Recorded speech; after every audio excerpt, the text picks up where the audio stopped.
and welcome to Activity Quest, the podcast that's packed with stuff to do. In this week's episode, I'm hopping aboard HMS Belfast, and we're in the garden again for a little bit of bird spotting. My name's Bex, and every week we go up and down the country on the quest for something epic.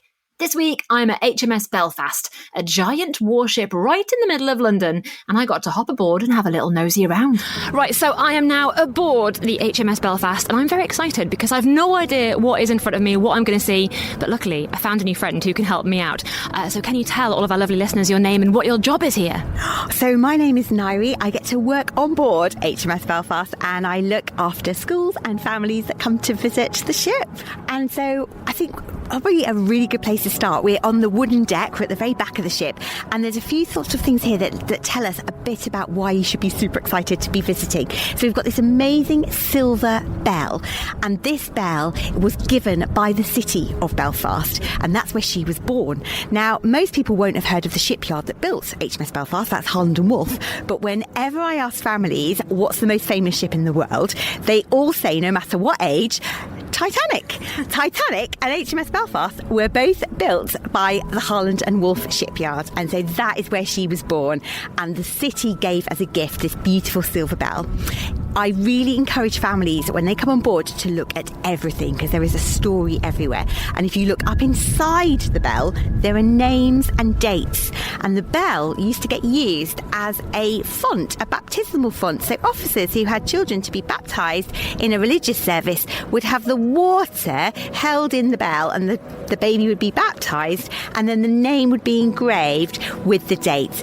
Now, when the Imperial War Museum, which now owns HMS Belfast, discovered that the rather priceless, beautiful silver bell was being used in this way, we put a stop to that. So you can still see the names, you can still see the bell, but we only now ring it once a year, and that is on Remembrance Sunday. So I've walked along what I think is the deck on the outside of the ship, and I'm about to go inside. There's a massive kind of metallic door here that we're opening up.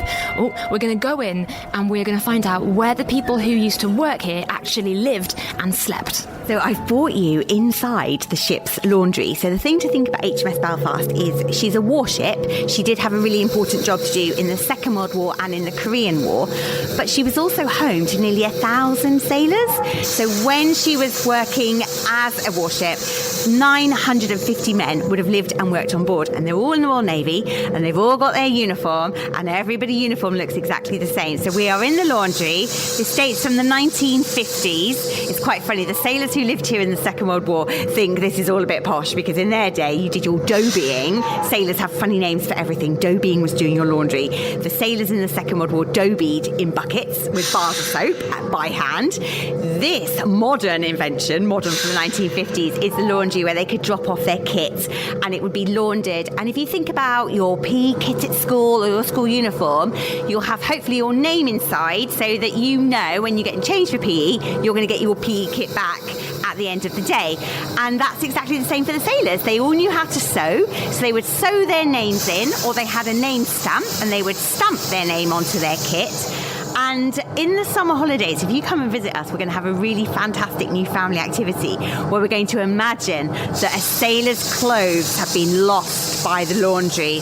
And we're going to start exploring along 2 deck. And what I'm hoping to do is hide items of a real sailor's clothes. So family will see a real kit. And we're going to hide them in some odd places, like maybe the bakery or the potato store. And families have the challenge of trying to find all these items of clothing and hopefully save this sailor from getting into trouble. Because the other thing about being on board with 950 men is discipline was very strict. So there were lots of rules, and one of the rules was at parade you had to look spick and span, ship shape and Bristol fashion.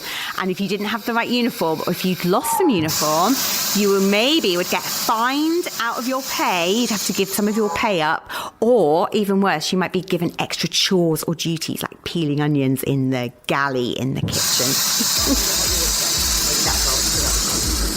So apart from the hot water, where if you wanted a cup of tea, no matter what day, time it was, you could help yourself, there were actually proper ship's cooks on board. And if you think about that, 950 men, it's like a floating town. Think of all the jobs that get done in the town you live in. Every single sailor on board has a special job, and they've got a badge on their arm. So if you're a ship's cook, you've got a star with C inside it. If you work on the radar, you've got a badge that looks a bit like an exploding spider's web, and those badges would show everyone your job, your specialism. No one is here for a nice happy voyage around the world. They've all got jobs to do, and they all need to work together as a team to make sure the ship keeps on fighting and is a safe place to live. Hi guys, I'm Alan. I look after all of the food service now on the ship, so I'm like the modern version of what the galley used to be. We offer great services to families and kids when they come on board, giving them dinners and breakfasts and making sure that they're really looked after while they're here. So tell me, when I was in the galley, I saw massive tins of peas and beans and sausages. What can I expect to eat if I'm here? We really try to keep it as traditional and as old school as it used to be, so we offer the same kind of menus to our kids when they do come and sleep over on the ship. So they're eating things like fish and chips, mac and cheese, sausage and mash, all the good old traditional stodgy food that filled the sailors up and gave them lots of energy for their jobs. I'm getting really peckish here, Alan, so that's helpful, but thank you. So tell me, this means that kids can come and stay overnight, people can come and hang out and stay where the sailors used to? It's really unusual, but we do kip on the ship. It's a great thing for kids and school groups, scout groups and things. They come, they spend a night sleeping on the ship, they get to experience what the sailors used to experience back in the day, and it's my job to make sure that they're safe when they're on the ship and they get fed well. What do you think their favourite bit is when they come? What's the bit that everybody's like, yeah, that was amazing? Apart from our fish and chips, it's usually the huge torpedo that's just at the front of the ship. Oh my goodness, right, well, I'm going to have to make a point of going to see that massive torpedo. Thank you very much for that. And is there anything that you would recommend that we look out for apart from the torpedo? Anything that you think people might not know about unless they listen to this podcast? Well, we have a great thing on the ship for children to come and explore. They get to look around the ship and find clues as to where the next location HMS Belfast is going to sail to. If they're successful and they find the right location, they get to go and ring a special bell right at the back of the ship before they leave, and they're also given a small little treat of chocolate as well. Oh my goodness, chocolate, fish and chips, bells, I'm in. Thank you very much, Alan, that was awesome.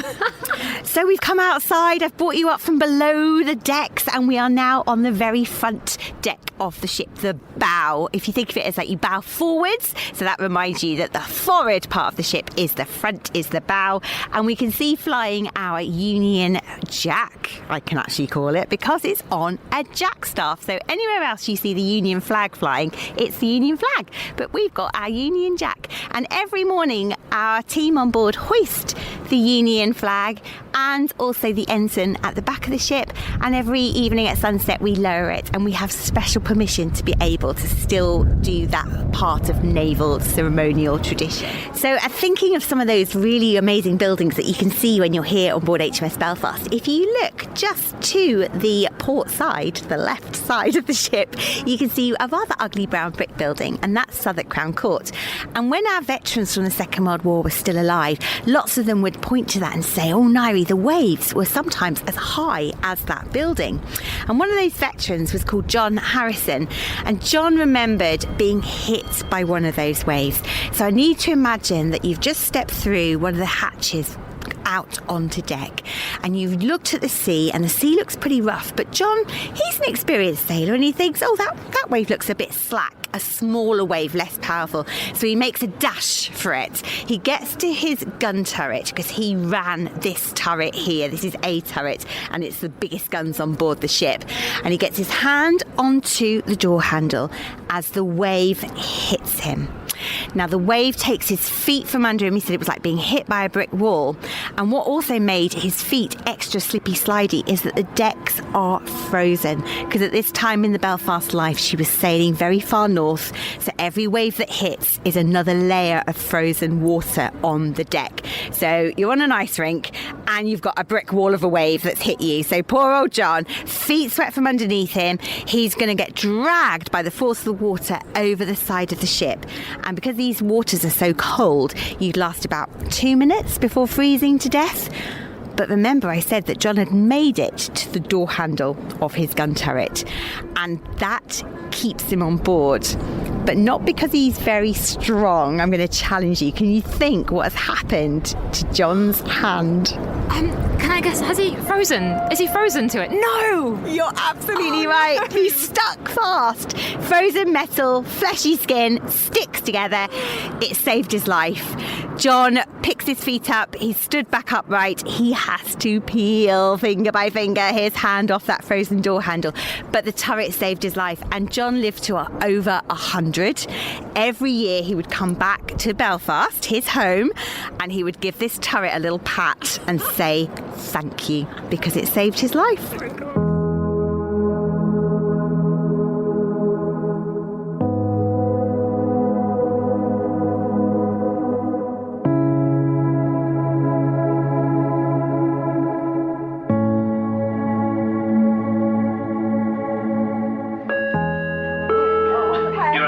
Please, this is a visitor announcement. In 15 minutes time, there will be a short tour. What a day I have had here on HMS Belfast. I've basically had a private tour, which has been incredible in itself, let's face it. And I have climbed many, many ladders and stairs to make it to the very top of the ship, where I am sat in the captain's chair. I've got the captain's hat, I've got the binoculars. It turns out I came dressed in the right coat today because I'm wearing the same big duffel coat that all of the sailors would wear.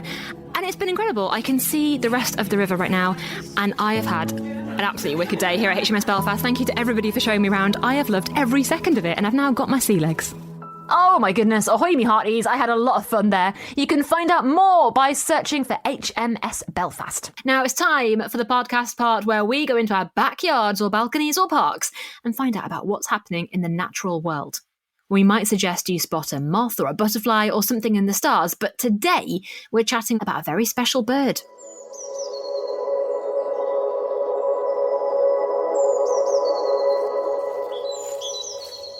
Towering above the reeds with their long legs and dagger-like bills, grey herons are unmissable.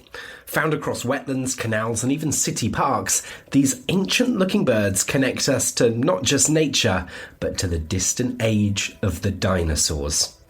We spoke to expert John to learn more about these iconic hunters. Yeah, it's quite distinctive, really, and most people will have seen herons somewhere or other. They hang around in all sorts of wet places usually, but they're really tall, elegant, slim birds, so they're almost a metre high, so they do stand out quite well, and they've got a 2-metre wingspan, so when they're flying, they're quite large. They're quite reptilian looking, they look like dinosaurs, so they're really cool birds, with really long legs, and they stalk around in the water's edge looking for food. So they're grey, black and white as well. They're quite striking. They've got a big yellow bill and these pale legs. And yeah, they are really cool birds to see. But don't let their calm appearance fool you. Herons are resourceful, opportunistic hunters. Yeah, that's pretty right. I mean, they may mostly eat fish and amphibians, but they'll also eat, things like, sadly, also eat things like ducklings and other baby birds and small mice. And, they're opportunist feeders, really. So, but they are really quite broad in where they can get to. So you'll find them, in lakes and ponds and canals and, on the seashore even. And they can be seen pretty much anywhere. So wherever you live, there's a good chance you're going to see a grey heron somewhere. Their prehistoric appearance isn't just a coincidence. These birds really are descendants of dinosaurs. Yeah, absolutely. I mean, they evolved straight from dinosaurs, and they look like dinosaurs. They behave like dinosaurs, and so many of the things that we don't know about dinosaurs, we now know that some of the dinosaurs were feathered and things like that. We're piecing together greater information about this, but the link between birds and dinosaurs is absolutely real. And when we, look at something like a cormorant or a heron that actually has that quite reptilian kind of look about it, you can see the links. These are, we are living amongst dinosaurs. It's amazing. At this time of year, herons are nesting, and their colonies, called heronries, are hard to miss. I think anywhere near water is a really good start. That's where you're going to find herons. They're mostly looking for fish and amphibians to eat. As I mentioned, they also do take other things. So, I mean, they will eat dragonflies and all sorts of things. So anywhere where there's water, you'll find them. But at this time of year, they're busy raising their young. They're quite early breeders, but what they'll have is they nest in big colonies. So quite often, there'll be lots of big heron nests in trees in town parks and city parks and places like that, and they're quite noisy, bustling kind of communities of herons making lots of noise. And some of these herons, they'll use the same nest year on year on year. And the oldest known heron was 23 years old. So, you can imagine that they keep refurbishing their nests every year. Those nests could be enormous constructions. But that's a great place to go and look. Try and find they're called heronries, the places where these herons nest together. And actually, the British Trust for Ornithology has been doing a heronry survey, the census, since 1928. So across the whole UK, this is the longest running single species survey of any animal in the world, which is amazing.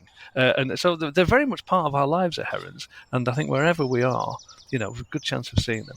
Volunteering with the British Trust for Ornithology isn't just about herons, it's a chance to deepen your relationship with the natural world and contribute to vital conservation science.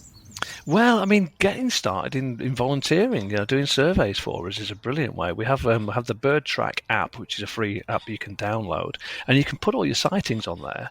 And as well as gathering your own sightings and creating your own kind of digital notebook, you're also providing us with your sightings, and that feeds into all our data. So we can see the trends of birds increasing, declining, where they're moving around, all that kind of stuff. The first migrants to appear that you see. It all helps us get a much bigger picture, as well as encouraging you to keep going out and enjoying being, immersed in nature and birds.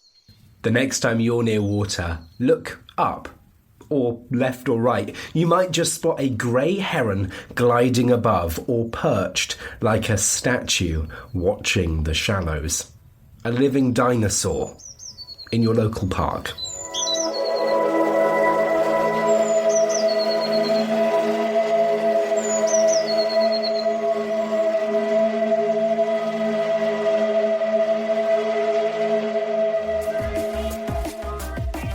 That's all we've got time for you today.